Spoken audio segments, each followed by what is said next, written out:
Hello Kuya Ken. Itago niyo na lang po ako sa pangalang Mocha. Noong 2021, panahon pa ng pandemya, niyaya ako ng mama ng partner ko na magbakasyon sa Imus, Cavite.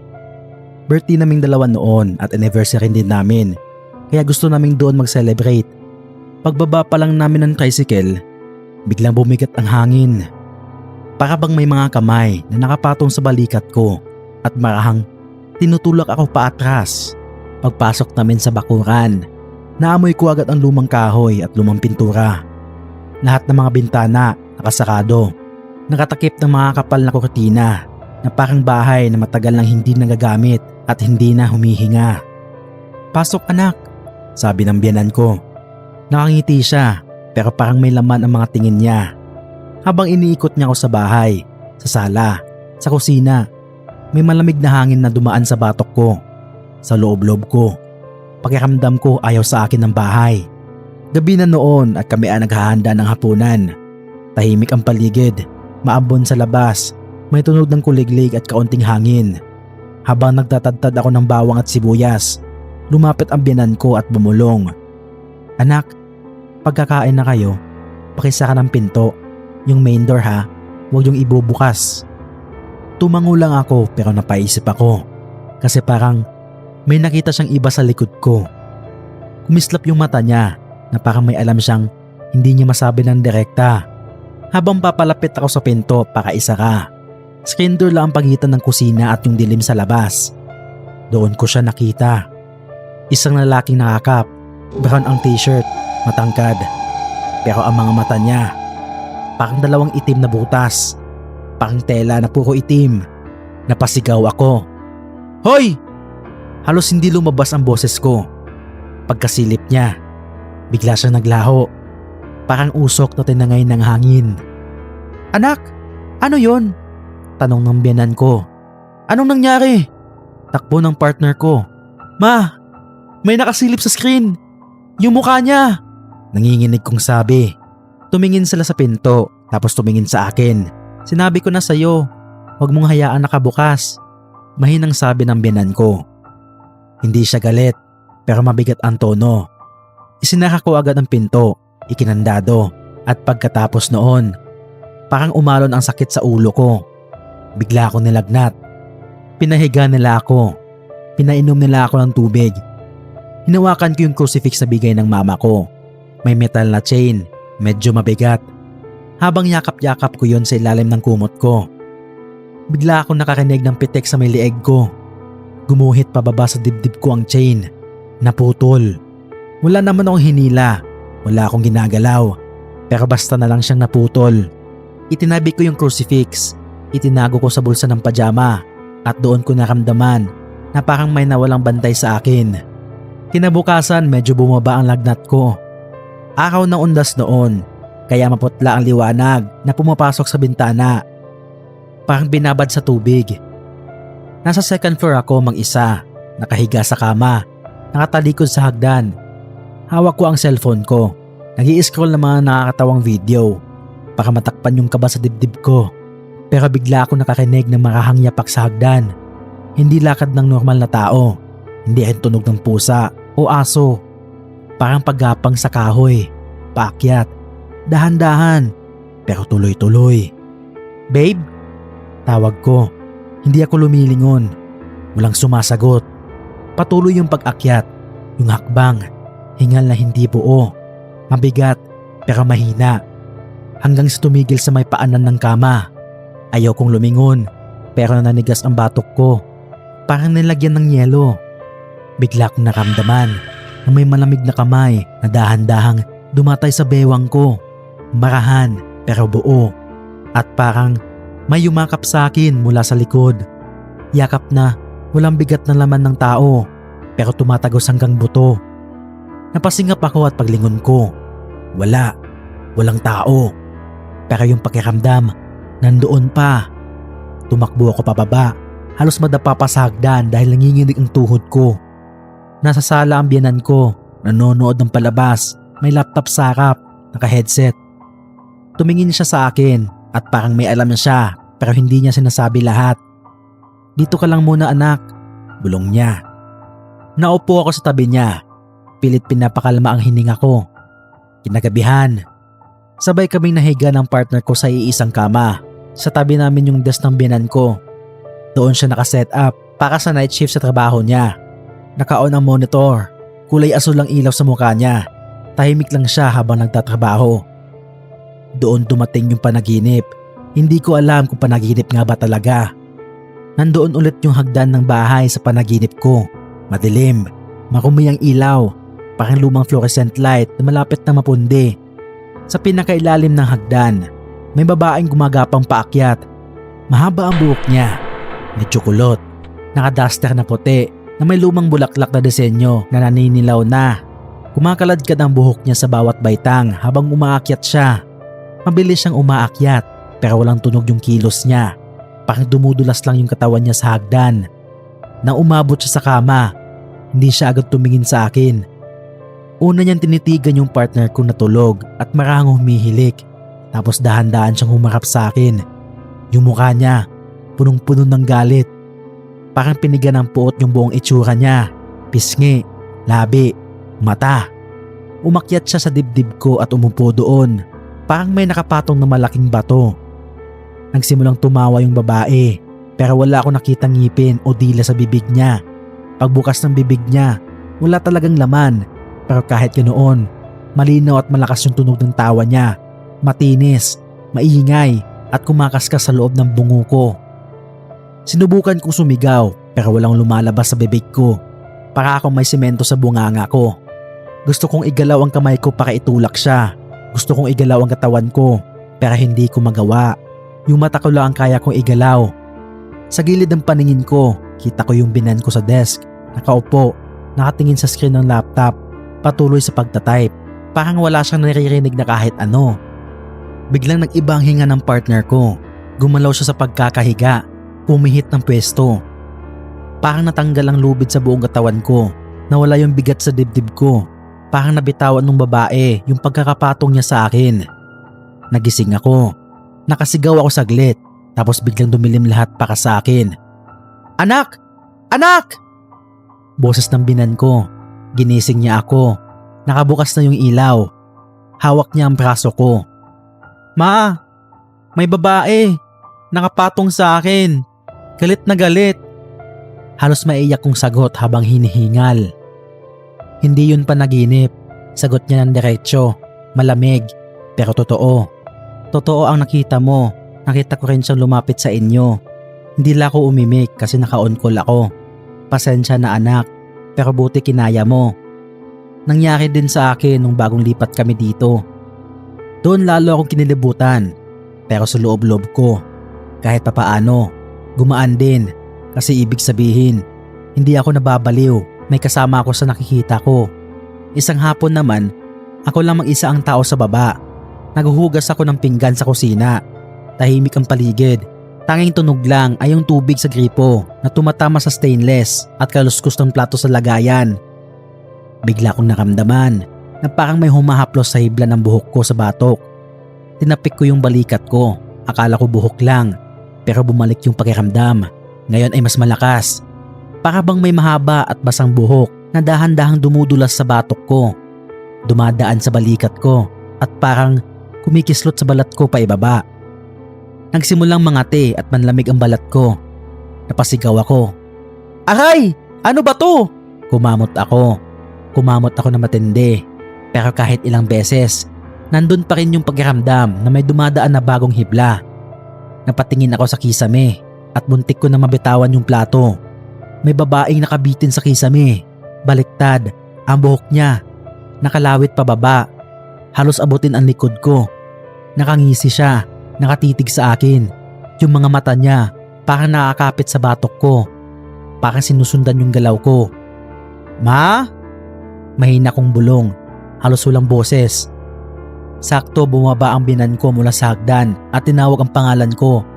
Anak! Yung sigaw niya parang pumunit sa hangin. Bigla kong naramdaman na parang naputol yung presensya sa likod ko. Pagtingin ko ulit sa kisame, wala na yung babae. Ma? May... Hindi ko natapos. Siya na ang nagsabi. Anak, hindi ko na nagugustuhan yung ginagawa nila sa'yo. Parang ayaw nila sa presensya mo. Napangiti lang ako ng pilit at sabi ko, okay lang ma, baka nababaguhan lang sila sa akin. Pero kahit ako, hindi ako naniniwala sa sagot ko. Sunod-sunod ang pagsakit ng balikat ko. Hindi ito simpleng lamig o pagod. Para talagang may nakasampa sa balikat ko araw-araw. Gabi-gabi, pag nakahiga na ako, pakiramdam ko parang may mabigat na nakapatong sa akin. Tapos pag pipikit ako, may naririnig akong mahinang tawa sa bandang tainga. Yung tipong mahina pero tumatagos. Mainit sa pakiramdam pero walang hininga. Madalas ako magising sa takot at iyak. Hinihimas ng partner ko ang balikat ko. Minamasahe niya. Pero hindi siya naniniwala sa multo. Stress lang yan, sabi niya. Baka nabigla ka lang sa paligid. Tumango lang ako. Pero sa totoo lang, hindi talaga swak yung paliwanag niya sa nangyayari. Isang araw, nagdesisyon ang binan ko na magpausok at magpatawas. Gagamitin ko ang tawas, sabi niya, para makita kung ano. Kumuha siya ng uling, insenso, kandila at tawas. Sinindihan niya ang uling. Kumalat sa bahay yung amoy ng usok. At maingat niyang idinaan ang usok sa buong bahay, sa altar, sa kisame, sa ilalim ng mesa, sa ilalim ng hagdan.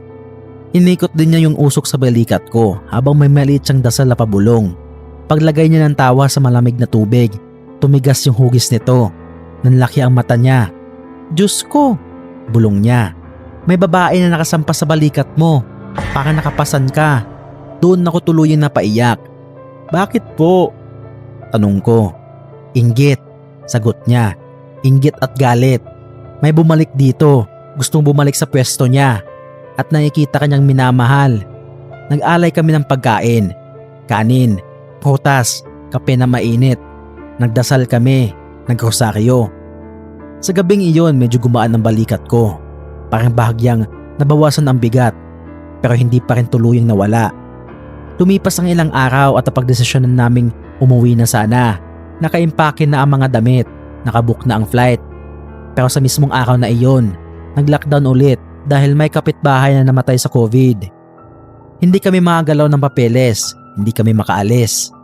1 linggo pa, sabi ng binan ko. Magtiis muna tayo. Sa panahong iyon ko mas napansin yung tinatawag kong kambal ng kalsada, yung laging kumakaway sa bintana tuwing gabi. Sinisilip ko palagi ang bintana, baka isa ka bago matulog. Katapat namin ang isang bahay na abandonado. Pakiho lang ang disenyo sa ibang bahay sa subdivision. Pero walang ilaw, walang kurtina, puro itim lang ang salamin. Sa loob ng salamin na iyon, madalas ko makita yung lalaking nakap at brown shirt, kumakaway. Hindi ko na binubuksan ng buo ang mga mata ko kapag lumalapit ako sa bintana. Halos nakapikit akong humahawak sa lock kasi alam kong kapag tumingin ako ng diretsyo, makikita ko na naman siyang nakangiti na walang mata. Isang Biyernes ng hapon, sumigaw mula sa itaas ang binan ko. Anak! Baba ka na! Kakain na tayo! Nakatayo lang ako sa sala, hawak ng towel. Kakatapos ko lang mag-CR. Ma? Ako po ba? Tanong ko paglabas. Tiningnan niya ako na parang nagtataka. Akala ko nasa itaas ka. Kausap pa kita. Nagkatitigan kami. Tapos mabilis siyang umakyat. Pag-akyat niya, wala siyang nakita. Walang tao sa itaas. Sunod naman na gabi. Nasa desk kami ng biyanan ko. Tinuturuan niya ako ng basic sa pagtanggap ng tawag. Kung paano huminga kung may irate caller. Kung paano sumagot ng maayos. Nasa kusina ang partner ko, umiinom ng tubig. Bigla siyang sumigaw mula sa hagdan. Babe! Napatingin kami pareho. Pag-akyat ng partner ko, nanlamig kami ng binan ko sabay. Sa patingin namin, para siyang katawan na naglalakad. Pero hanggang balikat lang ang nakikita namin. Yung parte ng ulo niya, parang kinain ng dilim. Parang pinutol ng anino yung buong ulo niya. Huwag kang lalapit! Sigaw ng binan ko. Hindi alam ng partner ko kung ano ang nakikita namin. Nagulat lang siya. Agad kinuha ng binan ko yung aqua flask niya at binuhusan ng malamig na tubig ang anak niya. Napaigtad siya, napaurong at sa paningin namin, parang bumalik yung ulo niya. Nanghina kaming lahat pagkatapos noon. Sa katahimikan, nagkatinginan kami ng binan ko at pareho naming alam na hindi to simpleng pagpaparamdam lang. Pinaglalaroan na kami ng mga anino. Kinabukasan desidido na ang binan ko. Tumawag na tayo ng albularyo, sabi niya. Tinawagan niyang kakilala niya, isang matandang lalaking marunong sa orasyon at pag-aalay. Dumating siya bandang hapon, may dalang langis, asin, kandila at latang may uling.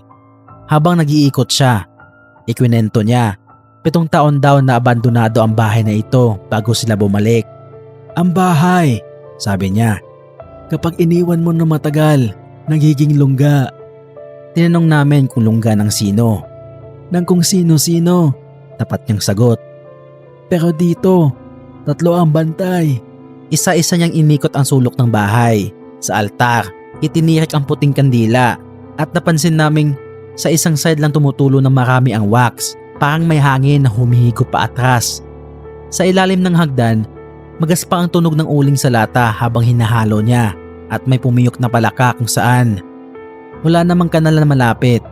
Sa kisame ng kusina, pinausukan niya ng matagal tapos naglatag siya ng asin sa paligid ng mesa. Pinaghawak niya kami ng mga kamay at sabi niya, "Mag-alay kayo kahit kanin lang at kape. Sabihin niyong hindi kayo kaaway. Sabihin niyong maghihiwalay kayo na maayos."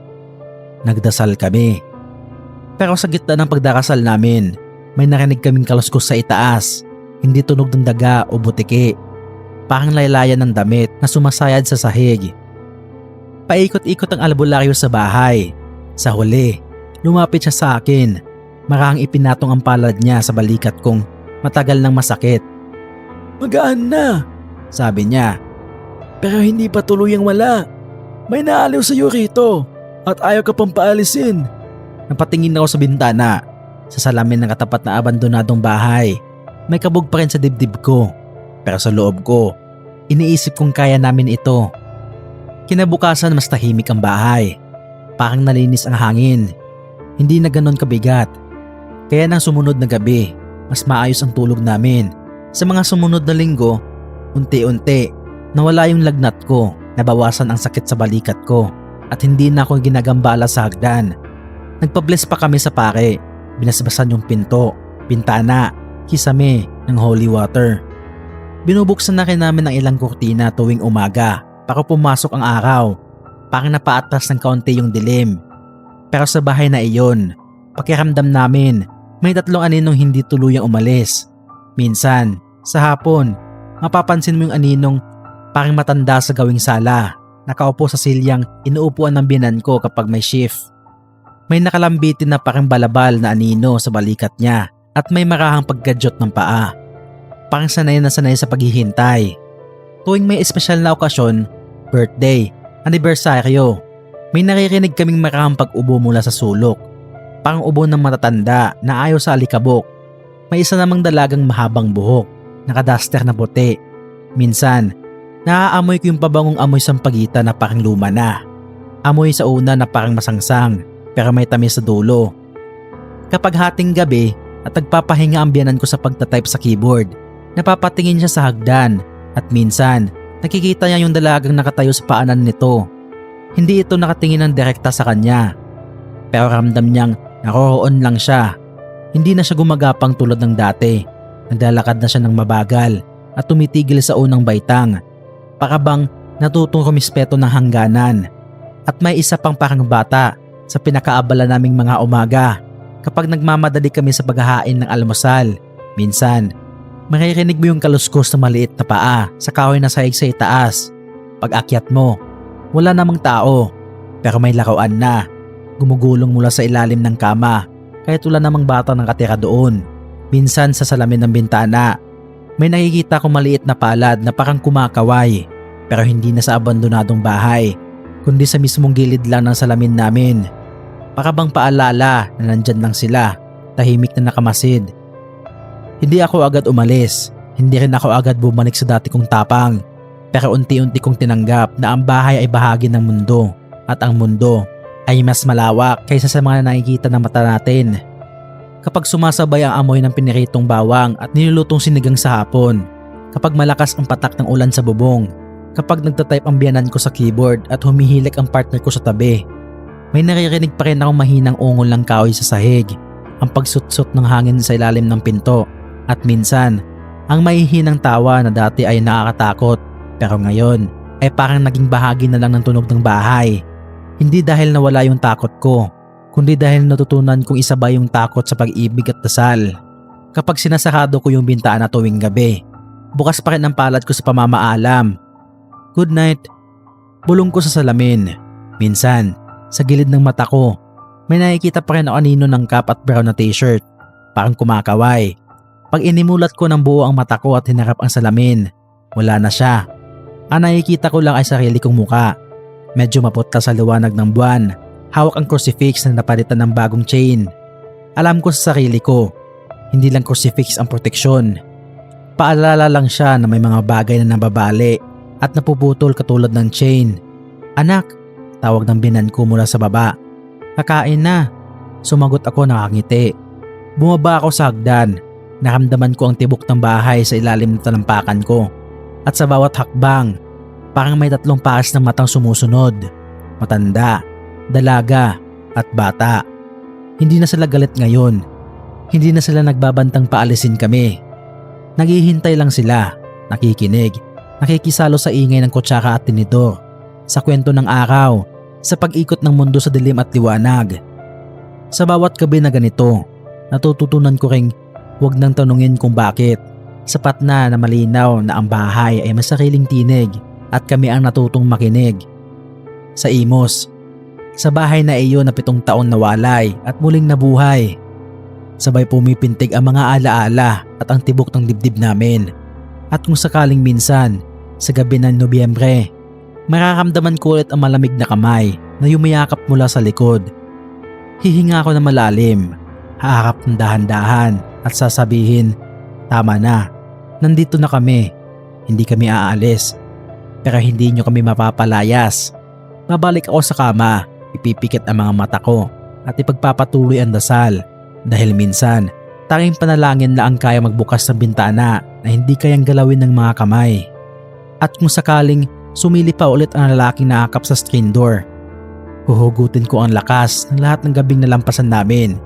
Hindi na ako sisigaw. Hindi na ako sisigaw. Isasaka ko ang pinto, ikakandado, at iisipin ko ang tutunan kong katotohanan. Amin ang tahanan at ang liwanag ay sa amin. Sa ganoong paraan, nananatiling buhay ang bahay kahit kanino man itong unang minahal, kahit sang anino man itong unang nagkubli. Sa amin na ito ngayon at kasama namin sa katahimikan ang 3 nakabantay, ang matanda, ang dalaga at ang bata. Mga aninong natutong makisalo sa liwanag habang patuloy na humihinga ang bahay sa gabi. Maraming salamat sa pakikinig at laging tandaan, sa Kuya Ken Takutan, tunay na kwento, tunay na kilabot. Kung nagustuhan mo ang video na to, huwag kalimutan mag-subscribe sa aming channel at i-share sa iba ang kilabot na hatid na ating bawat kwento. Maaari din kayong magbahagi ng iyong kwentong takutan sa aming Facebook page na Kuya Ken Takutan. Hanggang sa muli.